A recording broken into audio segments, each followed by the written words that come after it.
PESTEL Analysis of South Africa by Whitney Moore, Tierra Gillespie, Doug Turner, and Haley Jackson.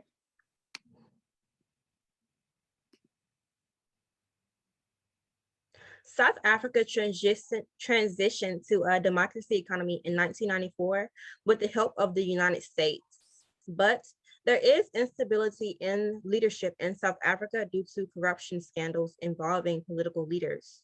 Former President Jacob Zuma was unseated in February 2018 due to corruption involving political leaders. He is accused of allowing people close to him, which was his brothers, to influence power and win government contracts that would gain them profit. He has repeatedly denied the allegations, but during his 9-year tenure, millions of government dollars went missing.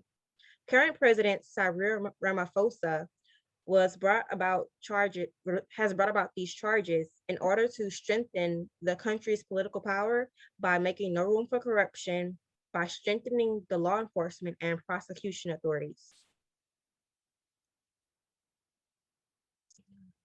The sentiment of the citizens in South Africa is very aggressive as they continuously call for support on their own interests, which is what they believe is right for their nation. Per my last story, South Africans dressed in camouflage, claiming to be veterans, stood outside Jacob Zuma's home to ensure his safety. Jacob Zuma defied the law by not showing up to his court-ordered hearing to testify against the large-scale corruption, saying that happened during his term as president. The South Africans dressed in camouflage do not like President Cyril Ramaphosa leadership because he was present as a political leader during Jacob Zuma's 9-year tenure, and they believe that he also had something to do with it.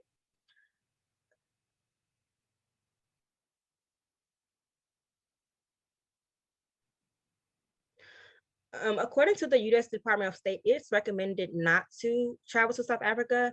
Violence is very frequent there. It's a lot of robberies, rapes, carjackings, muggings, smash and grab attacks on vehicles, and violent crimes. It is important for a US-based company to have a contingency plan in the event a violent protest grows large and lasts for days, sometimes months in South Africa.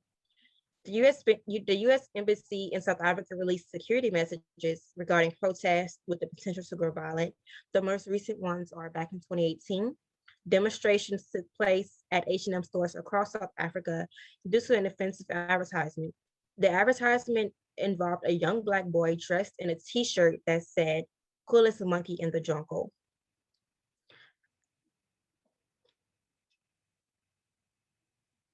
South Africa currently ranks 69th out of 180 countries on the Corruption Perception Index. Reports regarding corruption, mismanagement in government, unemployment, and violent crimes have increased since the COVID-19 pandemic, and is expected to accelerate. The corruption ranking affects market entry and success for US-based companies because due to the corruption involving briberies and fraud, regulational laws are continuously being changed, which companies may view as a cost and risk factor. So I'm talking about the economic environment. The economy has actually been stabilizing. The GDP has doubled since 1994. The housing has increased by 131%. The inflation rate has decreased from 5% in 2017 to 3.34% in 2020. South Africa has a recession period back in 2006 through 2013, but in January 10 of 2014, it has actually ended. The job growth, high levels of unemployment, raised from 37% and it peaked up to 38%, but due to COVID, it actually lowered back down to 28.48%.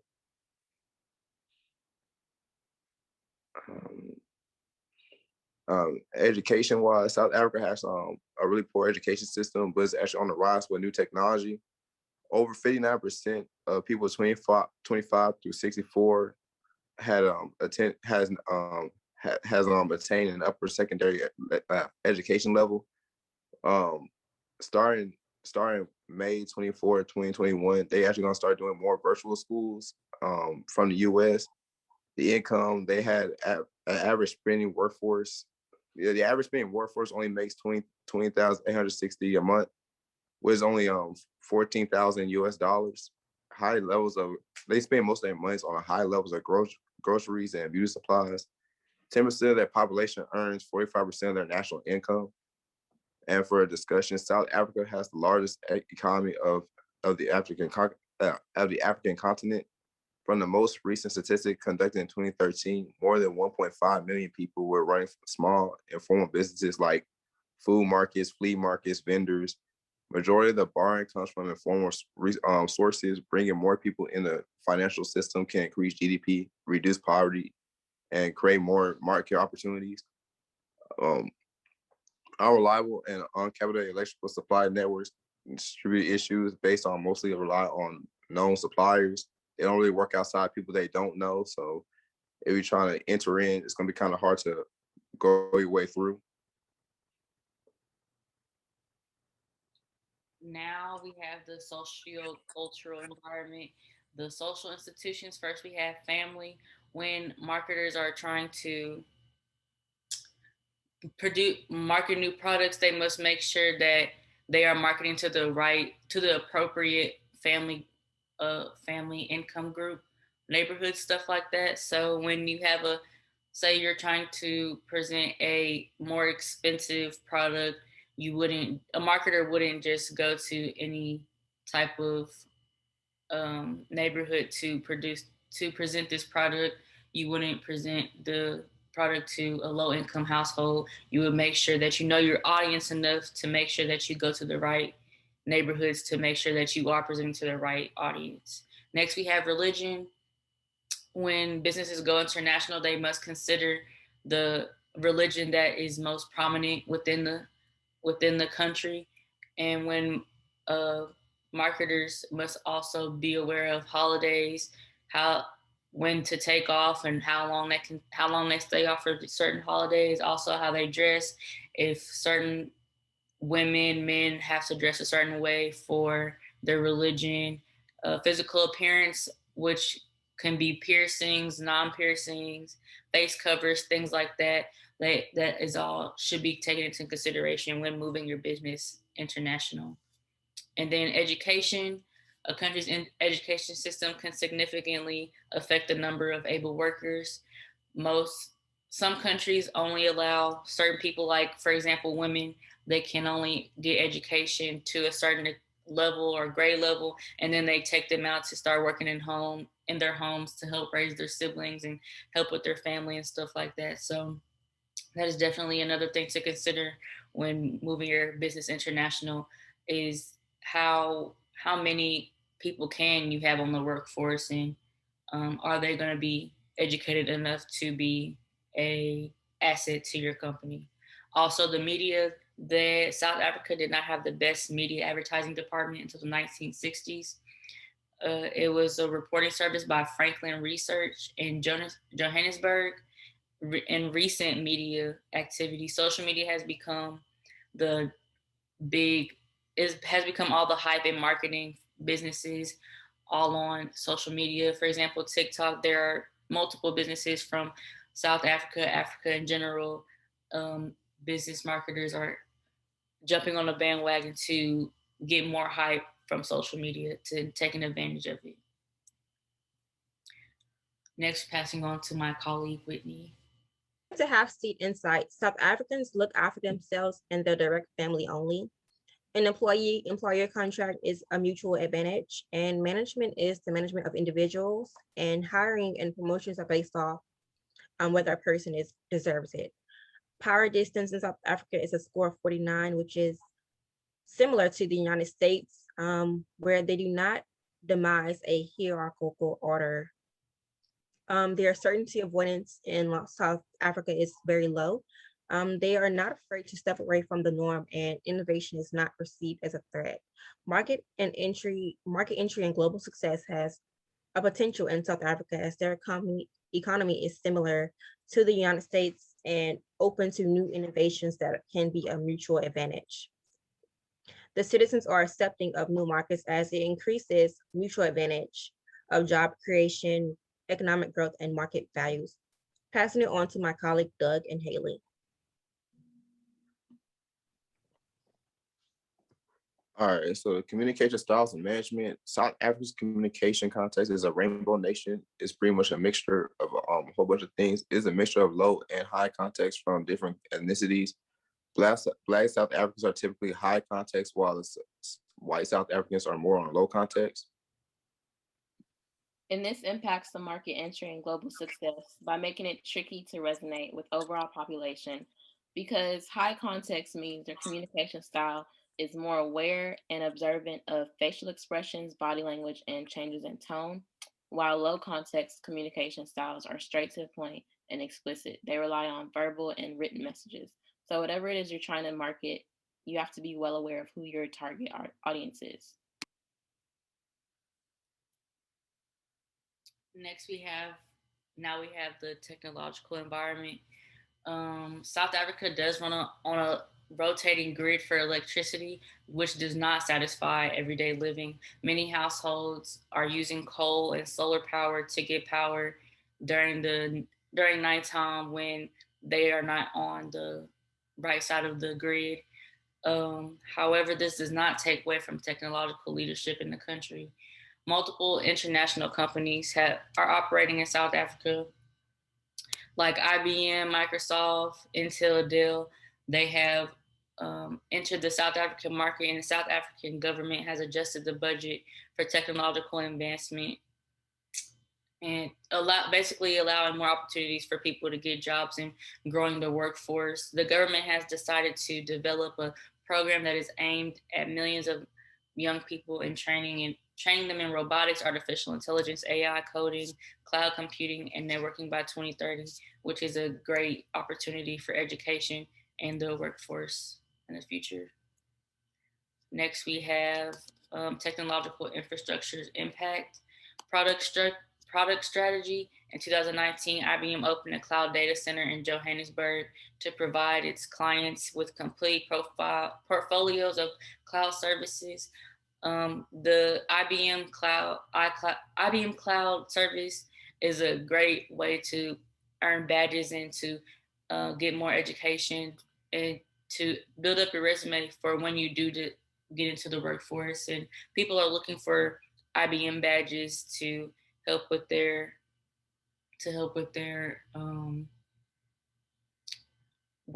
working abilities and education. So I think it's a very good plan to start that out there.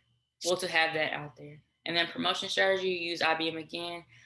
With IBM providing the full portfolios and access to IBM Cloud, it's a big pull for the company to gain more clients, and that is just a great opportunity all in all for everyone involved. Then we have the distribution supply chain. With South Africa's emerging growth in technology, they have been able to continue its growth through its e-commerce sales. Online stores continue to grow every year with the use of automation and integration. It allows the members to work together seamlessly. For companies like Walmart, say if they run out of a certain product, right when they get down to the low numbers of the product in inventory, it's an automated notice that's sent um, to the producer, and then they get re-up the next time they get a new shipment. So it's definitely a good thing to have. And then we have the environmental environment. South Africa's water supply is scarce and is taking a toll on the country. They have been ranked the 30th driest country in the world, and it and businesses have decided that it will take a 90 billion rand dollar or 5.21 billion dollar US dollars investment into the country's water infrastructure. There are multiple organizations that want to help with this crisis, like the Makalo Crocodile Water Project and the Medupi and Matimba power stations. And then they want to provide at least 720 million US dollars over a 5-year time span. And then we have the topography. South Africa is located at the bottom of Africa, and it's surrounded by water on three sides. And due to the plateau, of the temperature during the summer is 85 degrees Fahrenheit. For some reason at night, for the same reason at night during the winter, the temperature drops to below freezing.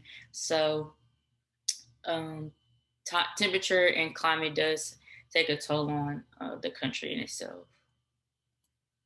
Then we have how the climate and topography would affect market entry. There are multiple geographical factors that hinder South Africa from gaining business. For the first one is the being South Africa is in the southern hemisphere of the world.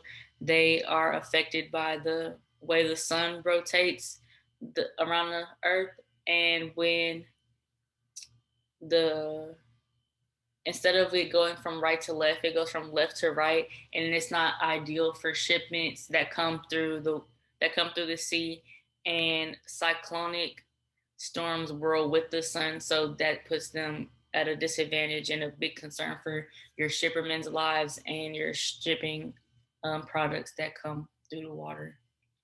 Next, we have global success. South Africa's success globally from climate and topography is an uphill battle with natural causes that you cannot gauge its intensity. So it's definitely a big problem for businesses that want to start building in South Africa because you don't know when you can start or stop.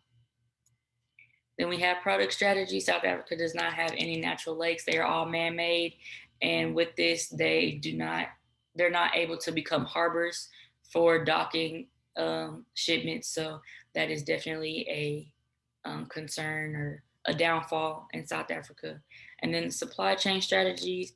The West Coast is where South African fishing industry is located, and they have just recently allowed shipping companies to link together and do twice as much work with in half the time. So it's definitely a big benefit for everyone involved, and just everyone gets to receive a little bit of the benefits from this. Next, moving on to my colleague Haley. Okay, legal environment, marketing laws. So, marketing agreements are regulated by the general principles of the law of contract. And in South Africa, this is based on the Roman Dutch common law with influences from English law. And the subcategories of contract law that are relevant in the context of marketing agreements are the law of agency, mandate, and representation. And for the examples, when you talk about distribution, some of them are regulated by the Consumer Protection Act, which provides requirements that agreements should comply with, including providing certain disclosure documents. Otherwise, the ordinary principles of the law of contract apply. And the same with franchising. To a certain extent, some are regulated by the Consumer Protection Act, and particularly since certain disclosures must be made by the franchisor to the franchisee, and the franchise agreement must include certain information and clauses. And as far as intellectual property challenges go, first off, intellectual property is a range of tools that define and protect new ideas and creations. It can be an invention, a product name, logo, musical theme, tune, or design of a product. And the following categories of IP rights are recognized in South Africa: patents, registered designs, trademarks, copyright, and confidential information, etc. And the most important laws of IP protection in South Africa are the Trademark Act, the Copyright Act, the Patents Act, and the Designs Act, and the Plant Breeders' Rights Act. And examples of challenges is that there's a lack of enforcement of IP rights, which unfortunately results in high online piracy rates and large amounts of counterfeit goods. And an example of that is the damage that is caused by counterfeit pharmaceuticals is the worst of all in South Africa. And it's estimated that such pharmaceuticals account for between 30 and 60% of the African pharmaceuticals market. And so, even the World Health Organization has estimated about 100,000 people die in South Africa every year because of the counterfeit pharmaceuticals. And when you talk about taxes, the non resident business businesses are only taxed on South African sourced income. If the entity's country of a residence has a double taxation treaty, which basically it's a double taxation treaty, the US doesn't currently have one with South Africa, but the UK does. And so, an example of that is, say if you're not based in the UK, but you have a bank interest with a UK bank, it'll be considered, they would tax it in the UK instead of where you're from because you have that agreement with them. And it's only taxed on its income. So, like, well, how on this presentation, it would only be taxed on the income in South Africa if it has a permanent establishment in South Africa, but you don't have to be a resident there. And then to answer the question, would US businesses have to pay high taxes? The answer depends on the company's preferences because the countries with the highest tax rates range from 50 to 30%, and the lowest range from 12 to 5%.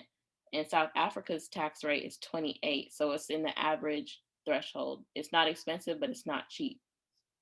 And so, just how I explained above, the corporate tax rate in South Africa is a flat rate of 28% for all companies, but it's slightly below the average corporate tax rate for Africa overall, which is 28.45, and it's above the global average of 24.18.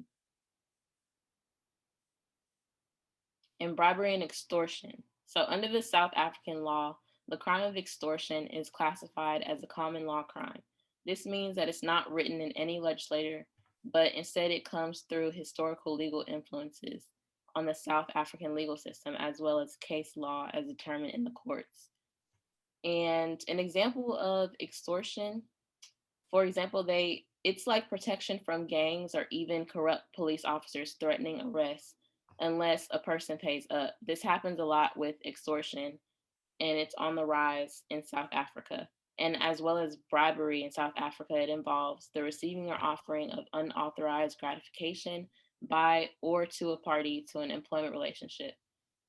And also, it could be from gambling or games of chance and agreements or investments by a public body.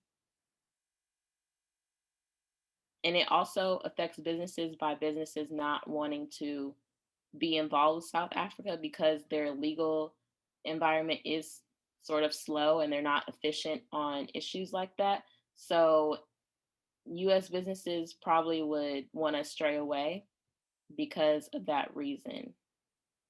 And as far as the effects of legal environment on market entry, product strategy, promotion strategy, and supply chain, for the market entry, legal environment affects the market entry because you have to abide by the BBBEE policies, which is the broad-based Black and economic empowerment policies, and they aim to redress economic imbalances among historically disadvantaged communities to facilitate socioeconomic transformation through granting procurement preferences on government contracts.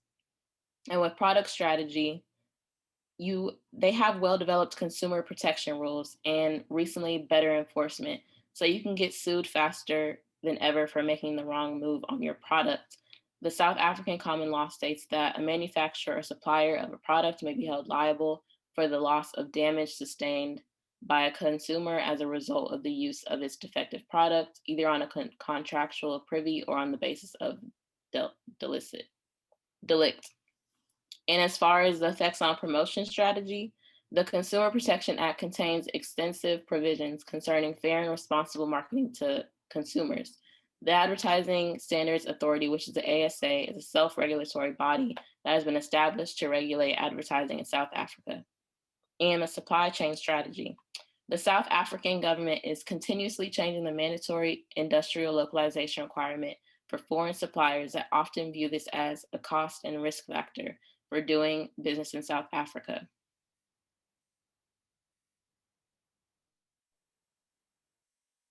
After careful review of the political, economic, sociocultural, technological, environmental, and legal environment, the two US-based companies that should consider investing in South Africa is Nokia, which is one of the highest selling smartphones in Africa, even after the pandemic, and Norfolk Southern, which is an infrastructure company in the United States. The two companies should consider investing in South Africa because from the technological and the infrastructurally aspect, the country can reach levels that it has never done before.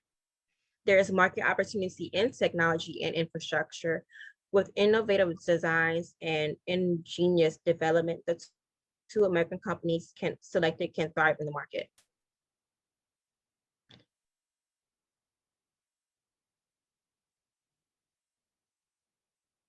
That concludes our PESTEL analysis of South Africa. Thank you.